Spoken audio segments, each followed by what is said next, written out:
What's up, SVSers? It's a new year, and we're back with our first SVS Audiophile Happy Hour of 2022. You said we're not allowed to say Happy New Year, and you I didn't say Happy New Year. You literally said Happy no New Happy Year? New Year, and then you said it. I said it's a new year. Yes, he did not say And happy. it's our first broadcast of the year. Both facts, but there's no happiness. There's no wishing happiness here. Wow, we're off to a good start here. The arguments are ensuing before I can even get a word in. But for anyone who may be joining us for the first time, we do actually share some knowledge about audio and what we've been listening to. And we are going to have some fun tonight, this being our first Audiophile Happy Hour. We have some phenomenal giveaways. But before we get to all that fun action, let's introduce our crew here. First, to my right is our National Training Manager, affectionately known as the Larry Magoo. Larry, how are you this evening? I am great. I hope everybody is too. It's exciting to see everybody. And got your San Fran shirt on? Yes, I'm so ready for this weekend. Yes, we will get into that. And just below me, I got to get my Bills shirt on. Hang on a minute. Oh. Just below me is our president and CEO of SVS, Gary Qobuz. Gary, how are you this evening? First of all, I'm already getting bald shamed by the SVS community. This is really. They must have been pre-gaming. Maybe I know, right? Why? But no, I'm so happy to be here. Why did we wait this long, Nick, into the new year? It is New Year because this is our first show of 2022. I couldn't be happier to be here with the SVS community. So much has happened since the last show. So much to talk about. We're gonna have an action-packed show. I know you're going to talk about the giveaways, but I'm just really, really excited to be with everyone. Yeah, we'll share some knowledge, do some giveaways, have some fun. We've been lots of time for us to be checking out new content, so we'll tease some of that. But before we get there, of course, we have our Director of Technology and MVP of our customer support team. That would be Ed Mullen. Ed, how are you this evening? Doing great, Nick. Thanks for having me. And you were showing me an interesting bottle of what you're partaking in this evening. What you got there? Yeah, this is a 12-year Tennessee bourbon called the Honorable High and Wicked, and it is finished in Cabernet barrels. And wow, what a finish it does have. Very sophisticated palate on you, Ed Mullen. You got to pry your wallet open for this one, though. It's a bit spendy. I don't typically ask you, Gary or Larry, what you're partaking because it's usually like Nestea and grape soda. But anything you want to offer up to that end, I'm more than happy to hear what you're drinking. I'm using my Wi-Fi enabled teacup. Is that of any? Like, I'm a tech guy. My kid gave me a Wi-Fi enabled teacup, and I'm drinking high-test Chinese tea. Very cool. Very cool. Well, for again, anyone who might be joining the first time, we will have 4 awesome giveaways tonight, and Larry will walk you through what we're actually giving away tonight. But before we do that, all you have to do to be eligible is leave a comment, ask a question.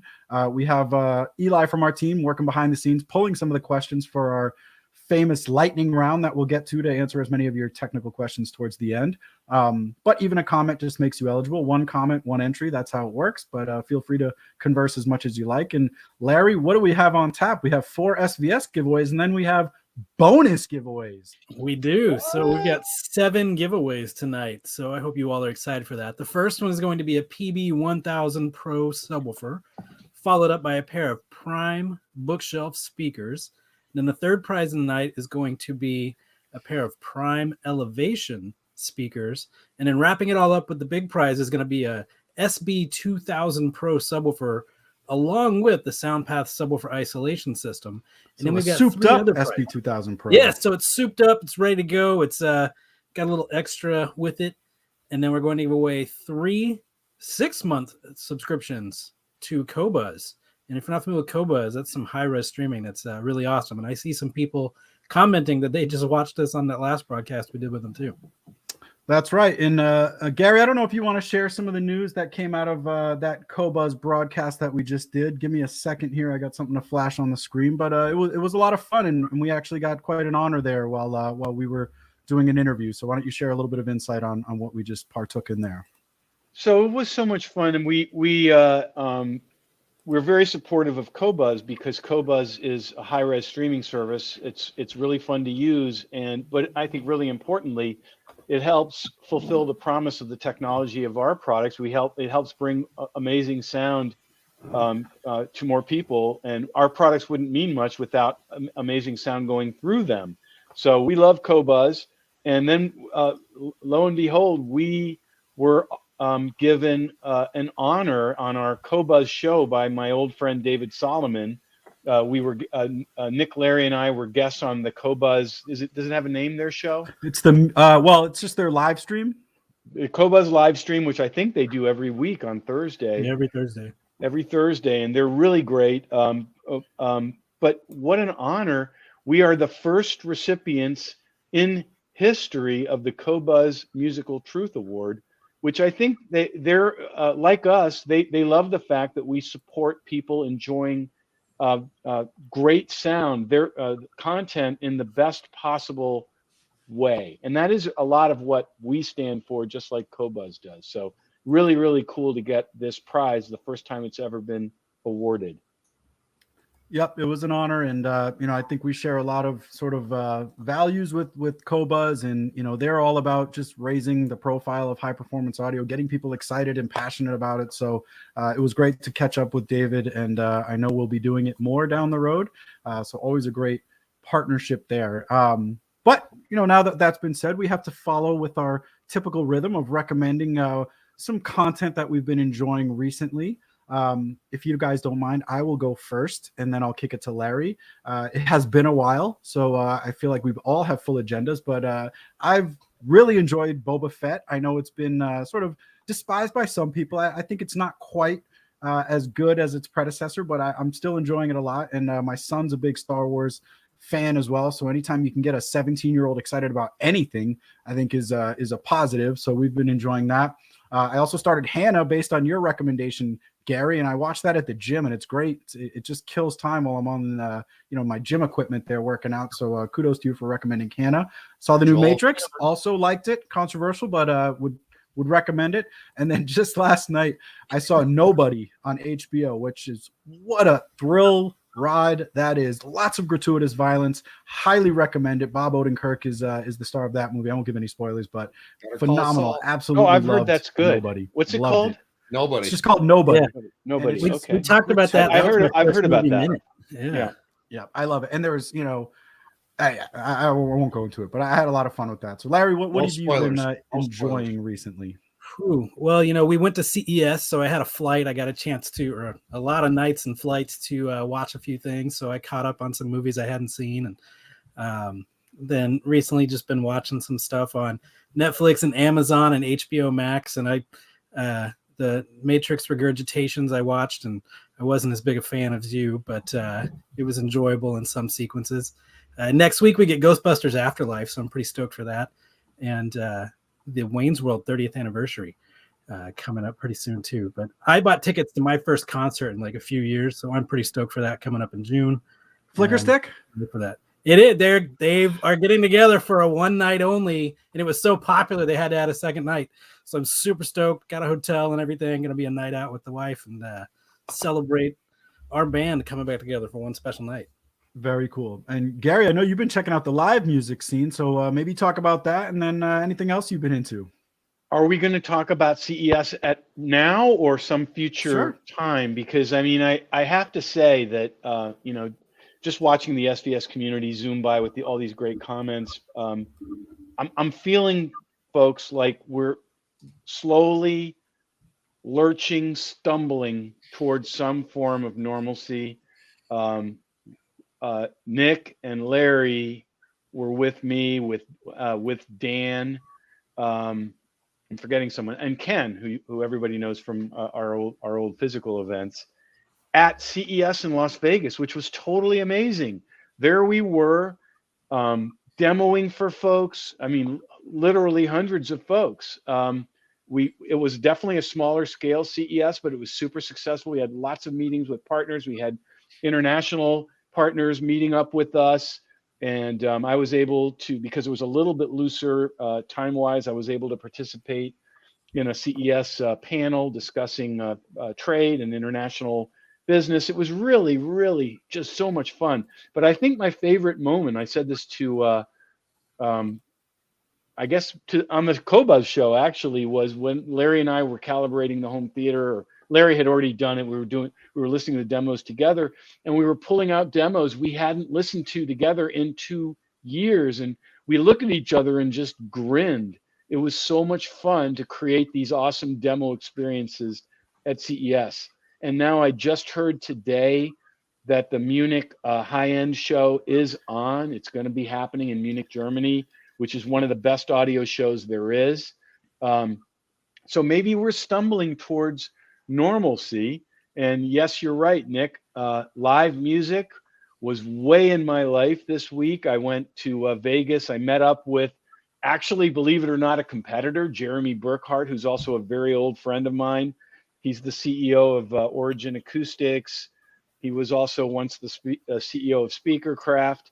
And we hooked up in, although my son says don't say hooked up, but we met up in Vegas at the and went to a Tool concert. Everybody who knows this show and knows me knows Tool is one of my passions. And it was just absolutely over the moon fantastic and felt normal. So I'm very stoked. And there are a couple, just in the month that we haven't been together, there are a couple of shows I would recommend. I don't remember if I mentioned this the last time. I am into this show called The Last Kingdom, which is on Netflix. Has anyone heard of this?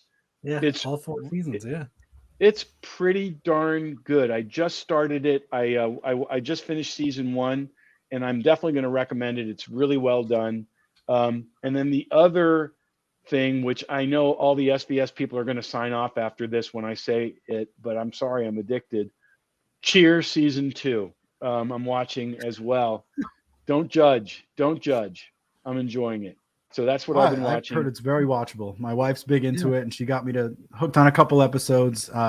But that one's not lost on me, Gary. I've heard it's very well done. It's a good date show, actually, to watch. Exactly. Anything that gets us together, that's a positive. And I will say, before we get to you, Ed, one more event that is on tap, and Larry and I booked our travel. Everyone thinks I'm saying cheers. That's what I initially heard. Yeah, Ted Danson, Woody, they're all back. Yeah, no. I should just say it's cheers. That probably is more according to type of a guy my age, but no, it's Cheer, the show about cheerleaders. Yeah.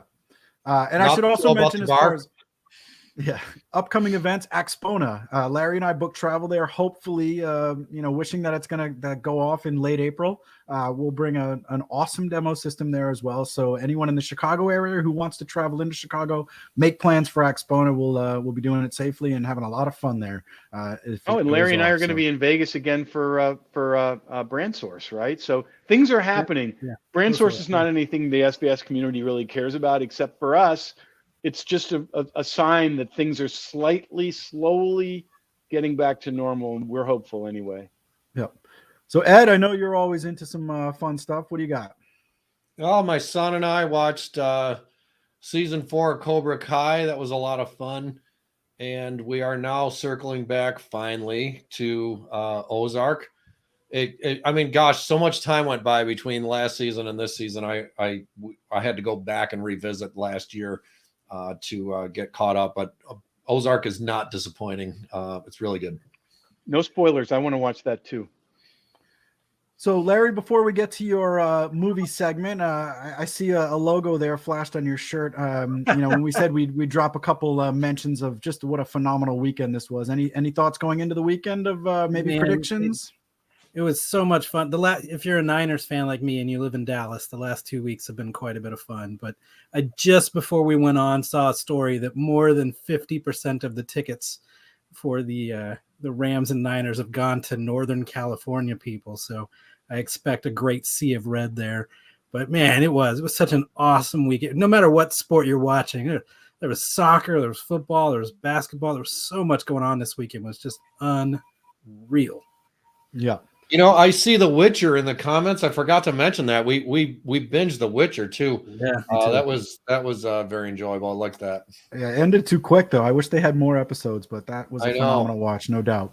Well, we have our segment that we've done here for the last few episodes. We even have some graphics here because we're all about production value at the SVS Audiophile Happy Hour. Well done. Look at that. And with that said, Larry, I think you got like 45 minutes to create too. Way longer than that. No, I'm not talented enough to bust something like that out. But look at that little reel. That's pretty slick. Larry, what's your recommendation for a movie moment of the broadcast today? So, well, I try to go all over the map. And so this week we're going to be visiting Spider-Man Far From Home. So not the current one, but the one that came out last. And there's a sequence right about halfway through the movie. And it's kind of spoilery if you haven't seen it, but it's when Mysterio makes himself known to Spider-Man as being the villain. And you are put into this projection. And what occurs in there, it's a fight between Peter Parker, Spider-Man, and these projection systems that Mysterio's put up. And through this sequence, it is maybe the best example of Atmos that you will experience, because there is a lot going on in the upper channels around you, whether it's front, mid, or rear height effects, between echoing voices, between shattering glass, explosions. There's a train crash. There's a lot of stuff that goes on in this particular sequence. And it's one we truly love to demo because it showcases the center channel, the front stage, the rear effects, the height effects, and a very energetic subwoofer scene. So if you find that one in there, it's right in the middle whenever Peter Parker is going to talk to Nick Fury about discovering that Mysterio is bad. And it's really awesome. No, and what was great, I know you demoed that at CES, and even with just a pair of prime elevation speakers sitting in that sweet spot, you'll get directional object-based surround sound, like that directional sound that feels like it's a little in front of you and above, a little behind you and above, and it just speaks to the dispersion characteristics, but really just the value of Atmos in creating that sort of three-dimensional sound field. It was a lot of fun. I thought that was one of our best demos at CES.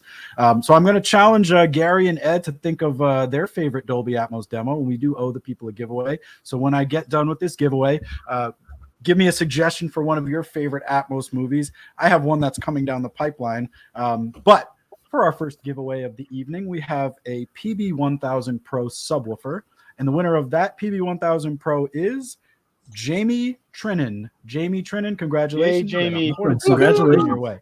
And Vince will reach out, get your information. We'll get that shipped out for you.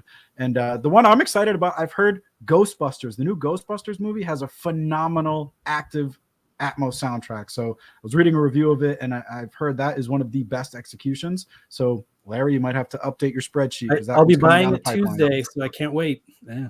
Great. Well, fill me in. So Ed, do you have a favorite Atmos demo you can share?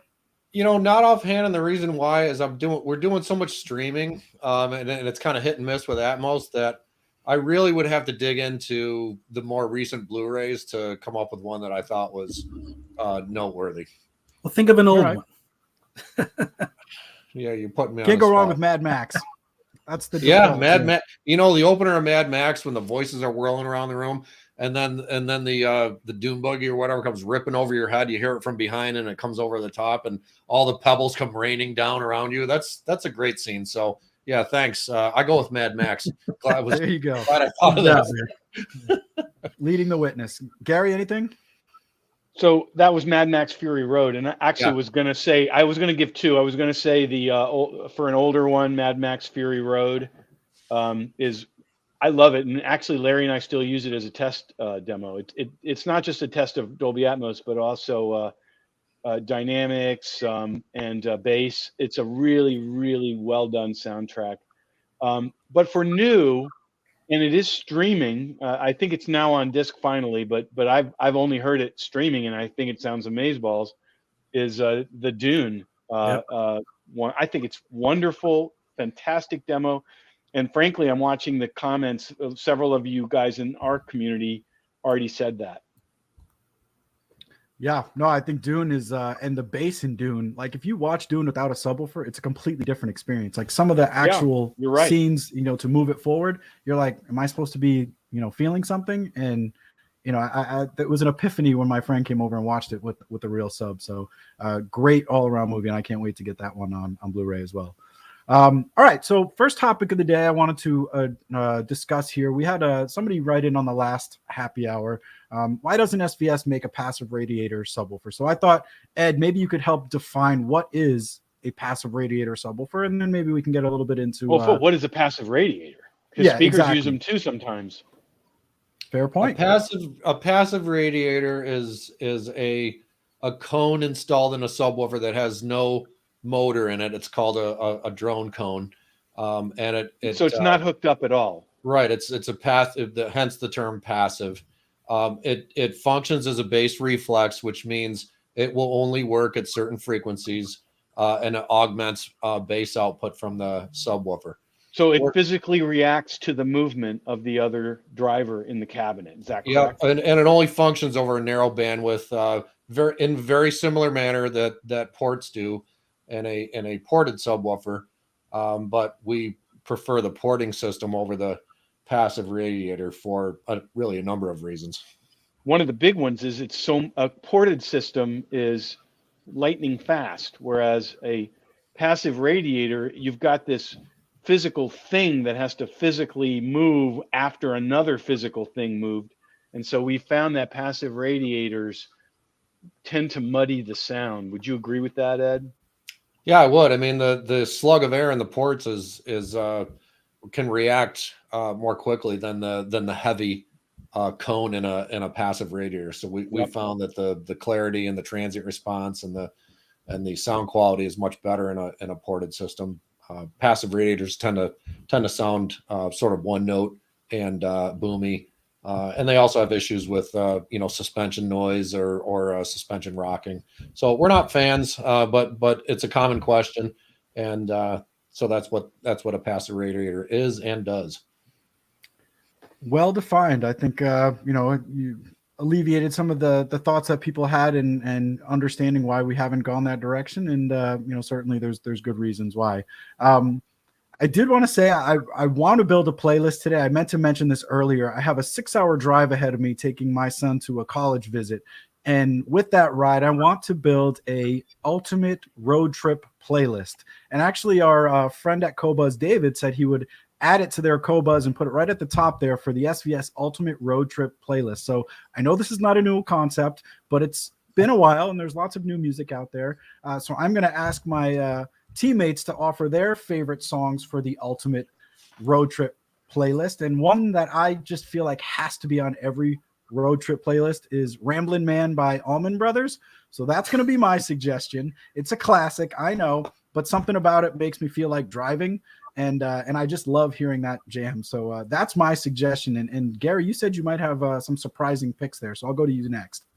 Well, I'll give you one that I find, first of all, I think driving music, it needs to not totally take your brain over, but yet it needs to keep you going and not feel sleepy. So it has to have this combination of propulsion and chill. So my pick for perfect road trip music is Outkast, Atlians, and even a couple of their other ones. It hits the right vibe for driving, which I've used in long trips, believe it or not. So I can testify. AT-Aliens, that is totally out of the blue. I would not have suggested that, but I can listen to that start to finish, no problem. Tell me what you think. I will. If you do. Ed, I'm going to go to you next. What's your road trip song? Bob Seger, Live Bullet, one of the most significant live rock albums ever. And you can totally jive with the music and really just feel what Bob Seger was feeling on stage. They are totally switched on during this concert, and it's just great to drive through. Good one. Larry, what do you got? Well, I'm going to be cheesy and kind of go with the whole driving theme. And, everybody, we made it crack yesterday about I can't drive 55, but today I'm going to throw in some Billy Ocean, Get Out of My Dreams, Get Into My Car. Well, love it. What you do. Don't play Hot Rod Lincoln, because you'll start driving faster and faster until you get arrested. So don't do that. Oh man, I wish I knew we were going to talk about Billy Ocean tonight. I would have prepared more thoughts, but thank you, Larry. Thank you for that. And all of our community members, you have ideas for a greatest playlist. It's got to be at least a 6-hour playlist. So we got our work cut out for us, but I'll drop a couple more mentions as we go out, but favorite driving songs, throw them in there and we'll build a playlist, put it on our Qobuz, Spotify, YouTube, and you can all enjoy that next time you have a trip to go through. So with the big games ahead of us, we have obviously divisional playoff for football and Super Bowl next week. I thought we could talk a little bit about TV settings and how to optimize the sound for your home theater to get the best possible output when you're going into these games, because they are broadcast in Dolby Digital 5.1, if I'm not mistaken. And Ed, I know there's some confusion as far as the settings that you should apply to get the best sound quality possible during sporting events. So maybe Nick, I'll I know just you're talking, Yep. and I know you're going to kick it to Ed in a second, but I'm reading the comments, and they have a suggestion for a playlist for you. Okay. Oh, I love this. Maybe. Getting Over COVID playlist. Ooh, okay. That's next episode. Nick and I have both had COVID, so I could use that playlist. We'll have some Disturbed down with the sickness. Wow, there you go. That's a good one. I can make. Anyway, you were talking about Sound of. I didn't mean to derail you. You're talking about Sound of Sports, which I hope I get to weigh in on that too, because I have some thoughts. Yeah, no, I love that idea though. So let's do a road trip this time, and hopefully I don't get COVID. But either way, for anyone who's dealing with it, that'll be a phenomenal one as well. And I don't think it's been done a million times like road trip. So look forward to that on the next episode. Hot teaser there. But Ed, let's go back to you. What can you tell us about optimizing your sound settings with cable and any way that you're going to watch live sports? Well, you want to use HDMI between the streaming device and your AV receiver. If you have a newer AV receiver, and most of us do, and you're running more than 5.1, let's say you're running a set of overheads for height effects, you want to make sure the receiver's set to Dolby Surround. So what that will do is we'll up convert 5.1 to however many channels you're running. Maybe you're running rear surrounds or overheads, and it'll come in and say Dolby Digital 5.1 plus Dolby Surround, and you'll get sort of an up conversion to a quasi Atmos, which will sound great. It'll sound like you're in a stadium, and you get the people screaming, and it'll really sound like you're right in the middle of the action. So what about the settings for like PCM versus, some of those more refined settings that you get into the menu of the TV? Like what do you need to know about that? Yeah, make sure the source device is set to bitstream Dolby Digital 5.1 and is not set for, say, 2-channel PCM. A lot of the default setting on a lot of streaming devices is 2-channel PCM or stereo PCM, because that will work with, say, for example, a sound bar or something like that. So you're going to get a sort of diluted or watered down signal. You won't get true Dolby Digital 5.1. And this will pop up on your AV receiver. You'll be able to see it coming in as 2-channel PCM, and that should be a big red flag. So go back to the source device and set it up for bit streaming Dolby Digital. Yeah, check your cable box or your satellite box too, because you need to make sure it's set there as well. My DirecTV box updated recently, and it actually changed those settings. So did it go back to 2-channel all on its own? Yeah. It wouldn't surprise me, because that's the default. Also, a lot of the default settings have like a huge dynamic compression algorithm turned on, so everything pretty much plays at the same volume. So you want to go in and disable any type of dynamic compression circuitry in the streaming device. Let me. I'm seeing a lot of questions. I think you got into the weeds before you kind of framed it up a little bit. So what Ed and Larry are saying is, think of it this way, SVS gang. Every product you ever buy to use with your TV is designed, or if the cable box, that they give you, every one of these products is designed to work with a TV unconnected to anything. And if it were designed to put out the best possible sound it could, the problem would be that if you connected it directly to your TV without benefit of a home theater, your TV wouldn't know what to do with the signal. It would be like, holy cow, what is all this? So they think the person will then return the product thinking it's defective because the TV can't play the sound. So what Larry and Ed are saying is, first of all, I totally agree. Use your TV with your home theater and watch the game in a full-on home theater if you possibly can. I was stuck in a hotel room for 4 of the best NFL games of all time last weekend, and I was really feeling it. Like, it would have been great to experience it in my home theater.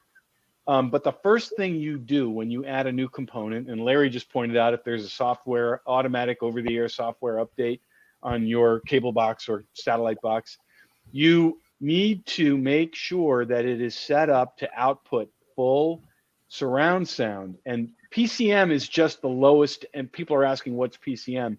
Pulse code modulation. It's just the kind of lowest res way to output digital sound. You want to go into the Blu-ray, cable box, Apple TV, or other device, Fire TV, Fire Stick, and you want to make sure it's outputting direct stream digital or some it'll have other words, but basically Dolby Digital surround sound, and that way you will hear the sound of the football game or NBA game or whatever you're watching on TV in its full surround sound glory. That's hopefully that kind of clarifies everything. Well said. And you know, I think sports of all the various entertainment, you know, maybe has it's not mixed for an immersive audio soundtrack, but when you get it right, you can just tell, and it just takes it to another level. And you know, I think especially when you're entertaining, you just want to deliver an experience that just blows people away. And I think if you follow some of these tips, you'll get it as good as it can be. And you know, I actually sometimes bring my center channel down a little bit because I don't want to hear the announcers as much. I want to hear the crowd noise, and it's a matter of preference. So you can actually hack your way into making it sound the way you want, and whether it's in the middle of a stadium or you want to hear the announcers with a little bit more clarity and volume. So it's really a matter of personal preference when it comes down to that. But I will say we actually have I don't know about you guys, but I actually have a little bit of a pre-Super Bowl ritual, which like sometime in the days before Super Bowl, I make absolutely sure I have DirecTV, so my satellite box is fully like the best possible way of outputting sound that it can have. I just want to make sure that they haven't put some new update that I missed, because Super Bowl halftime show is fun. Yeah. Anybody who criticizes it, they're just wrong. I love the Super Bowl halftime show, and this one I'm actually excited for. Dr. Dre and Kendrick Lamar and Eminem, Mary J. Blige and Snoop. Mary J. Blige and Eminem and Snoop. Yeah. Eminem, Snoop. That hype video that's going to be so much fun. And I actually was privileged in a past life to hang out with Dr. Dre a few times. He's a super cool guy. So I'm really looking forward to it. I'm going to make sure the sound is totally awesome. All right. Well, we are due for a giveaway. We're about half past here. So next item up for giveaway is a pair of our award-winning Prime bookshelf speakers. And the new owner of those Prime bookshelf speakers is Robert Collins. Congratulations, Robert. Yay, Robert. Get those sent out. All right. So I wanted to get into sort of a design question for us. And for the people who are asking us to talk about new products, we're going to hold off on that for now, but trust me, when we're ready to unveil everything we know about new products, we will drop the hammer and it'll drop heavy. So rest assured, we're planning big for that. But this was an interesting question because we've talked about voicing speakers before, but somebody asked, do you actually spend time voicing our subwoofers? And Gary, maybe you start off and paint a picture of what that means to voice a speaker, and then whether the same process applies for subwoofers as well. So you are asking me to talk about how you voice speakers first? Is that what you're saying? Well, I think this person has heard us talk about that before, like the process we go through, and they're curious if the same process applies to subwoofers. So I think explaining, what voicing a speaker means and then whether that applies to subwoofers. So yes, I think you framed it up right. Okay, so because voicing, it's funny because answering the subwoofer part of it won't take me very long at all. And there is some aspect of that we do, but voicing speakers is such a combination of art and science that I could talk about that all day long. I was just going back and forth with a friend, texting back and forth with a friend who was asking me he's a big speaker guy, but not a speaker designer. He's a big sort of aficionado, I guess, of speakers. Used to sell speakers back in the day for many years, and now is just an enthusiast, I guess. And he was asking me what we do and how we do it. And where do we do it? Like, do we do it in Ohio? We don't do it in Ohio. Why don't we do it in Ohio? Because we don't have an anechoic chamber in Ohio. We have listening rooms, but we don't have calibrated listening rooms, which you need. So what we do, we voiced speakers in the Bay Area, in Marin County. We voiced speakers in Ottawa at the National, whatever that thing is called. NRC. Sorry? Research Council. NRC. National Research. Yeah. We've voiced speakers there, and we voiced speakers in China, and we've also voiced speakers, the next speakers that we're going to be voicing, which I'm not going to talk about. It looks like I'm going to be spending a few months in the UK, and why that is. You want to have calibrated listening rooms. You want to have an anechoic chamber, which is a place where you can measure without room response, how the speakers are what they're doing in terms of frequencies.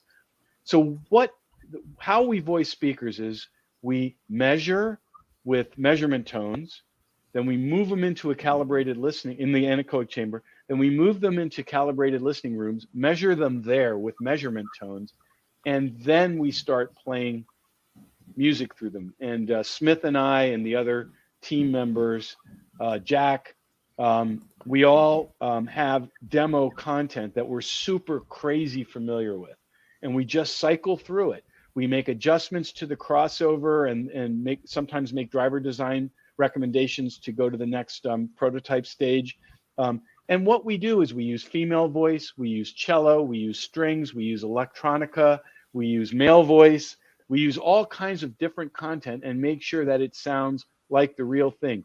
Then when we make adjustments, we measure in the calibrated listening room, and then we wheel them back over to the anechoic chamber and make sure what we didn't change the core flat frequency response of the speaker in a non-room environment. So it's an extremely painstaking, iterative process because you need to make sure that the speaker sounds like people. Now with a subwoofer, it's different. When you're voicing a subwoofer, and Ed, feel free to jump in on this. I know you're knowledgeable about speakers, but especially about subwoofer voicing.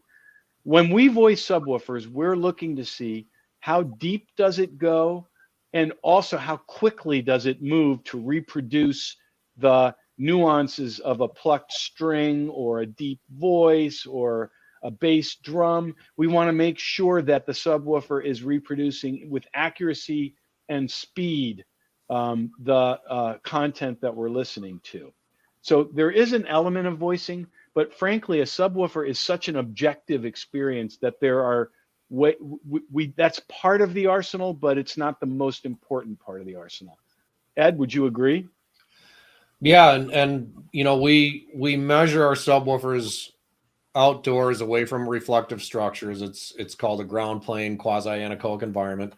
We do shoot for a very flat frequency response, which is going to sound the most accurate. It won't attenuate or add anything in the bass spectrum. And we pay particular attention to the roll-off of the subwoofer on the low end, especially the sealed subwoofers, where we painstakingly tailor that frequency response to take advantage of available room gain. So it sounds great in room. It needs to measure great outdoors, but it needs to sound great in room. And that's really where our secret sauce comes in, where we blend the two sciences and we get a great measuring subwoofer that also sounds very natural and goes very deep in room and takes advantage of room acoustics. And we do that through our sophisticated DSP processing and tuning. It's a very painstaking process, but it pays dividends. You know, one of the things I told my friend, which is exactly what you just said there, Ed, is, you know, this is something we've said in the past, which is some speaker companies go at it with just total passion, but they don't have the resources or the engineering know-how to really create a great experience in their speakers, other than, one of our guys, his old joke was 2 guys in a garage, drink a beer, solder the crossover. It's just not rigorous, but they're so passionate. They love what they do, and that there's something to be said for being passionate. But then there's companies that have the resources to really do rigorous design. They have anechoic chamber in their facility. They have engineers that really know what they're doing. But so often the passion gets squeezed out of the process, and all they're really trying to do there is achieve a minimum level of performance that they can measure to. And I like to think one thing that we're unique about is there's a combination of passion for great sound that we really will not rest until the speakers make the little hairs on the back of our neck stand on end. And but also doing it within engineering rigor, as Ed points out. It's literally both. I think that's a perfect explanation of the differences between voicing, if you want to call it that, a subwoofer, and sort of the more meticulous process of a speaker. You know, it's definitely a unique set of standards that you have to apply to both. I think we've gotten so many phenomenal questions in. We might have to start our lightning round a little bit early, if that's cool with you, before we get to our first giveaway. I mean, they're coming fast and furious. And I will say, we still want to solicit some ideas for your road trip music. I think we've probably got about 3 hours worth of songs, but I need to get to 6 hours. I'm driving all the way to Ithaca. So that's going to be quite a haul for me. Why don't you just play Inagata Davida? It's a whole side of an album. Just play that like 10 times. I'm not sure that would put me in a good mindset driving for that long, but I guess to keep with the driving thing too. Nick, you gotta swing by if you're in Ithaca. Absolutely, I know, upstate New York area. We'll try to make. I might be coming there more frequently if that's where that's where my son ends up. So we'll see. We'll go out partying. I'll show you a good time. I promise. All right. But I wanted to throw this first one to you, Ed, because I feel like maybe we got a question that you've never fielded before. So I first want you to tell me if you've ever heard this question, and second, give us an answer. So Kevin Fitzgerald has 2 subwoofers, and he wants to know if he should set them at different heights in the room for better blending or more sort of immersive impact. I saw that, and it's a cool question. The subwoofer will have a floor to ceiling standing wave mode, right? So there's going to be a frequency response that's affected by the height of the subwoofer in the room. So if you were to move the subwoofer 1 foot, 2 foot, 3 foot, 4 foot, 5 foot up in the air, it would measure differently at the listening position. So my answer would be, you would need to see how it measures at different heights. And if you can find a combination of one elevation for one sub and one for the other sub, you may very well be able to obtain a flatter frequency response in room, but that would need to be driven by objective measurements and not just by ear. But it's a very valid question. You wouldn't just put it on a stool and say, all right, now they're at different heights and this is going to sound better. No, because if you've ever noticed, if you stand up, the bass response changes, and you sit down and it changes again. That's because you're moving your head through the standing wave pattern in the room, the vertical floor to ceiling standing wave pattern. And it's very much reciprocal. If you change the height of the subwoofer up and down, you change the frequency response in the room. So it's a great question. I think there could be something to benefit from it, but you would have to drive that with measurements and not just guess. Good answer. Larry, I got one for you here. Why would somebody choose the Ultra Tower speakers over the Prime Pinnacles? So I am a prime example, no pun intended, of why I went with the Prime Pinnacle versus the Ultra is they sound very similar. I think all of us amongst the company will say we love them both, and they both have a slight benefit one over the other. But for me, having a bunch of dogs and kids, I don't have the dedicated space or the room that would really benefit the Ultra Towers, because the Ultra Towers being a little bit larger, wider, having those dual woofers on both sides, they're angled, so they need some breathing room. So if you can give the Ultra Tower a good foot to 18 inches optimally around the speaker, it will perform better. And you tow them in a little bit, and you will get 4 woofers going in 4 different directions in the room, allowing for a much more open, broad, deeper bass experience all the way around.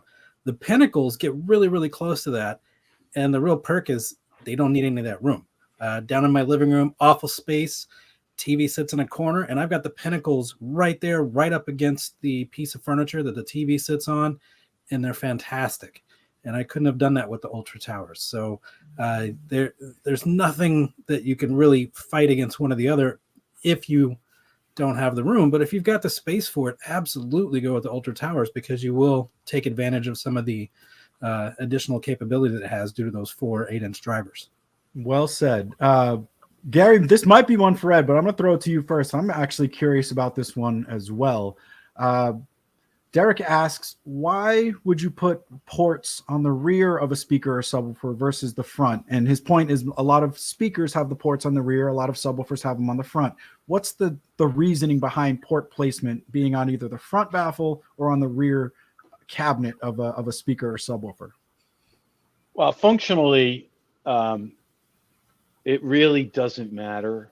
It really doesn't. However, there is a massive benefit to having front firing ports, which is and we do that with our subwoofers. we don't necessarily do that with our speakers, as you know. But the massive benefit for a subwoofer is sometimes people want to place a ported subwoofer in a cabinet, or in a scenario where there's limited space and it's sort of inserted in that space. And when you have front ported subwoofer, then the driver and the ports are aiming out, and you can therefore put it in a cabinet, put it in a built-in, like for a dedicated home theater, those kind of things. So in the realm of ported subwoofers, the subwoofer becomes massively more versatile with front ports and highly more unlikely to create cabinet resonance. So that's the really big benefit with a subwoofer. But functionally, it really doesn't matter. Ed, would you agree with that? Yeah, and another example I've seen kind of frequently actually is the subwoofer is actually placed in an opening in the wall, so the subwoofer sits flush with the wall. Right. And, or a built-in. That would be sort of, like a built-in, sort of akin to your analogy with the putting it in an entertainment center. Same thing though. You want the ports firing into the room, so that's definitely a benefit. I was shown a home theater in China where the dude bought 6 PB16 Ultras, and they're all built in, and they're all aimed. I know it's over the top crazy. It's a dedicated home theater. They're all built in, and for all that amount of sheer sound waves, there was no cabinet resonance. So that to me was a statement about the benefit of having first of all having an inert cabinet if I'm going to do a SVS infomercial, but also having front firing ports. And they didn't take up any space in the room. It was probably real clean looking install. Oh, no, they're built in. They're built into this dude's totally dedicated home theater. Yep. It was like being in an IMAX. It was scary. 100%. Wouldn't that be like a wind tunnel? I mean, all that, the air moving from those ports, like would it actually like move your hair a little bit? I mean, even if it's behind acoustically. Let me tell you something about China. They all love cranking up the bass to the point where it's beyond what would ever occur in nature ever. Okay. I don't want to be overly generalized, but it's totally true. So it was literally a scary experience. Well, I'm in favor of that. Well, we have another giveaway, and we have a question about Prime Elevations coming up hot and ready for you there, Larry. But let's give away a pair of our Prime Elevations first to Kenny Malachi. Kenny Malachi, you're going to have some brand new Prime Elevation speakers for your home theater. Congrats, my friend. All right, Larry, question about... Nick, I keep getting bald shamed. I don't want anyone who bald shames me to get a prize for that comment. I'm not looking. Are they bald shaming me? They're basically saying all three of us are the only one. Don't have any. I mean, basically all three of us are getting it. I get the most. Nick is the only one who doesn't. I was getting hair shamed on the last one. I'm going to start. When am I going to shave my head to fit in? Something. I don't want to get bald shamed. Well, I just took an inch off my beard yesterday, so I could just, Well, that's fine. I'm gonna pay all this SVS gang back by wearing a wig in the next one. Yeah, me too. That would be amazing. I did see at CES they have those like laser hats that you put on, and they actually like shoot some kind of laser waves and help stimulate hair growth. So I'm not sure if that's good. I'll shoot laser waves there. I'll hypnotize everybody into buying SVS stuff. Yeah, I saw somebody asking in the chat earlier if subwoofers help with hair growth. So sure. Yeah, placebo effect stimulates the follicles on your head with the base. Yeah, definitely. Clearly, it's not working for us, but all right, nice try, guys. All right, so here we go. Phil asks Larry, will Prime Elevation speakers mounted in the front height location work for Atmos, and do you have to turn them upside down to bounce the sound off the ceiling in that array? So that's a couple of questions in one there, but so right off the bat, the elevations can be mounted anywhere in your room. They can be your front speaker, they can be your front height, they can be your rear surround speaker, your side surround speaker, or any of your height effect speakers. I personally use them as my top middle in my Dolby Atmos setup. Even in this room, they're right up here above me on either side. You can use them as your front heights, and you would mount them up high, typically where the wall meets the ceiling, and then they will fire down into your room. These are not a topper type of speaker like he was mentioning there in the question.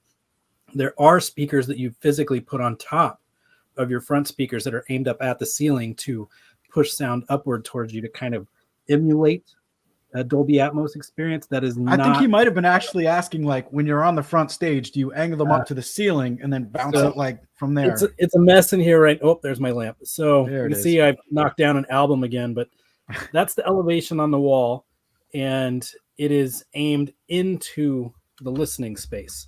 And that's how you want to do it so that you get the direct radiating sound. Personally, I do prefer middle if you can do middle, but they will work great up front because the effect will be coming right at you. You won't get as much sense of direct overhead though. And so I would say a qualified okay for the height channels. Height is actually a legacy location that's not really supported anymore. We do like top, like Larry said, top front or top rear or top middle for the best height effects sound. The original height channel, if you will, mounted on the front wall above the front speakers, is not going to give you the best overhead effects, but it will give you some. All right, I do want to get to these Qobuz giveaways, but I have a really big question here, and I'm going to start with you, Gary, from Ethan. It's basically, what is the most important factor when considering new speakers for a home theater? And there's an obvious answer here, but maybe we can provide a little bit more insight than sound quality, I think, which is where we, take the layup there. But what are the most important factors? Because there's many when considering new speakers for a home theater. I'm not going to be one to draw a flow chart for someone. In fact, if that question from Ethan, I would probably answer that question with another question, which is what Ed does all day long. It's basically, what are you hoping to accomplish? What kind of content do you listen to? If Ethan tells me he listens to chamber music all day long, I'm going to have a different approach than if Ethan tells me he likes Teenage Mutant Ninja Turtles like Larry. There's going to be, two different approaches to that. So maybe I'll say it this way. The best speakers create accurate, refined, musical, believable, convincing sound. And they do it by not deviating from the source, but also reproducing the dynamics and the full frequency response that's there in the content. And one thing that SVS speakers do, and this, I know that the question wasn't to delete in one brand or another. We try really hard to deliver to the user a listening experience that is both refined and accurate and convincing and quote unquote audiophile quality reference, but not sacrificing the dynamics, the excitement, and the low frequencies that you want when you're listening to content that needs that. So that's really how I would put it. But in the end of the day, you're gonna, there's a gajillion speakers out there, and the reason is that there are, a lot of different use cases, and a really important thing to do is work with us or someone on exactly how you're going to use it, and let them ask you good questions and listen to your answers to help you guide yourself to the best experience for you. Ed, what would you say about that? I feel like Ed does this all day long. I used to do it all day long once upon a time. Well, I think you really hit the issue that an accurate speaker is going to sound good on home theater and video streaming, and also sound good on music. And I would say, if someone's saying, what do I need for home theater? Really, we would be drilling into things like, how big is the room? How far away are you sitting? How loud do you want to play the system? And so we're really looking at the dynamics of the system. What we're going to install needs to be able to support what experience you want and how loud you want it to be in your size room at the listening position. So we would be changing models based on that more than how it sounds, because all of our speakers are voiced to sound the same and also to sound accurate on all source material. So that's just a given. You're starting with a given. Well, but you are saying something important there. You're saying, hey, all the speakers in both ranges of our products are voiced to be in the same system together. Yep. And then someone wrote, and I think it's fair to say, yes, with what is your budget? Yes, absolutely. What we're saying is to accomplish these things, accomplish these experiences within your budget. We're not telling you, oh no, you have to adjust your budget. You don't get to have that. You don't have the budget for it. In fact, we work really hard to make sure that experience is available to you, no matter what your budget is. And honestly, Gary, you don't even have to ask the question about the budget. You ask all the other relevant questions about the room and the equipment and what kind of experience you want. And then we work up something that will give you a great experience. Totally, 100%. In that room. I agree with that. And I think another thing that a lot of people don't think of is you don't have to do it all at one time. And I think that's where that's a great point, Larry. Jump in and like, man, I can't afford that. But if you do it piece by piece, start with the front speakers, then add a center channel, then add your rear channels. The receiver is probably the most important thing of all. It's getting a good, extremely competent receiver that'll be future ready.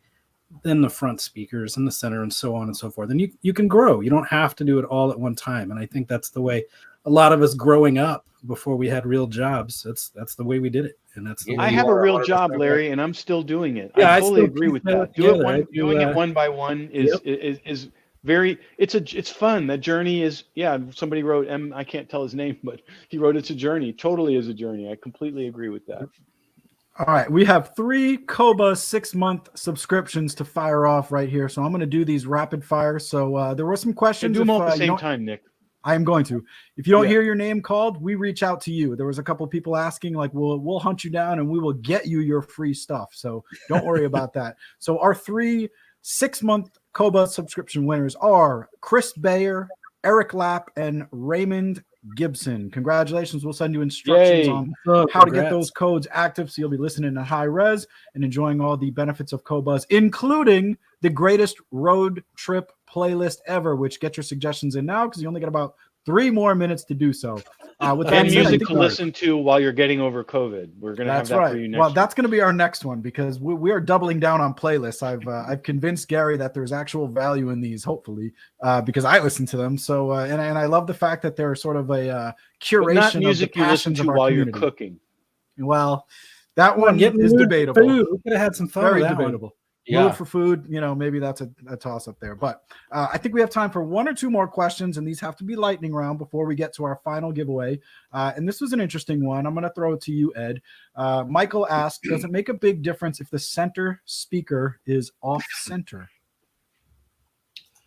Well, sure. I mean, I think it's self-explanatory. The center channel should be right in front of you because it locks the dialogue to the video display. So the video display and the center channel should be aligned with each other, and you should be sitting in front of the center channel. Let me ask you the different way. Off to the side of the room and voices are coming out. I think that's that. I mean, I think the question is, I think the actual question is, I have a life. Other people live in my house with me. I use the room for more than one thing. Can I put my speakers in places that are not exactly perfect? And the answer is, yeah, of course. And we totally get that. We're all victims of compromise. Life's full of compromises, and loudspeaker placement is certainly amongst them. So if it's not perfect, it's okay. And I think home theater, I mean, there is a point there, which is, the entire home theater experience with multiple speakers. Part of it is to create that whole surround sound, 3-dimensional, 360-degree experience. But part of it is also assuming that other people will be in the room with you, and not everyone is going to be in the optimal listening position. So it's okay. Which is why you want the 3-way center channel. Yeah, well, that's true. Go ahead. I mean, maybe do we have time for him to explain that very quickly? I have time if you do. Very quickly, it provides better off-axis response and dialogue intelligibility. So people who are sitting off to the side also get great dialogue, just like the person sitting in front of the stage. And the way we accomplish that is we have the tweeter in the mid-range, vertically oriented. The tweeter is above the mid-range. You'll see that in all our center channel speakers. because that creates that experience that everyone can in anywhere that wherever they're sitting in the room will have that benefit of the center channel sounding as its best. Well done, gentlemen. This is bringing. You have one more giveaway, right? You have We your do. big giveaway. Are you going to cheap out and not give it away? I gotta announce the next broadcast before we do the giveaway. Otherwise, everyone tunes out and they all forget. Right. But next SVS Audiophile Happy Hour will be Thursday, February 17th. So we got a couple weeks, but super excited to get back. Anyone on the East Coast, hunker down for that storm. Get your SVS playlist ready to get you through the 2 feet of snow that we're going to be seeing. Our final giveaway. I mean, you're upstate. You live in, come on, par for the course. Us coasters, we're a little bring it on more. Yeah. So, final giveaway of the evening is a souped up SB 2000 Pro subwoofer, our most popular subwoofer model, with an SVS SoundPath Subwoofer Isolation System to decouple it from the room. And our winner of the souped up SB 2000 Pro is Mitch Carr. Congratulations, Mitch Carr. He's been here over the weekend.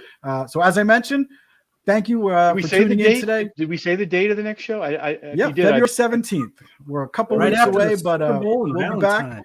We got some special guests lined up here for the next few weeks, and very excited to get back into the rhythm of things and do more happy hours here. So we'll be signing off now. Thank you, everyone, for tuning in, and happy listening until the next time. Bye, everybody. Thank you.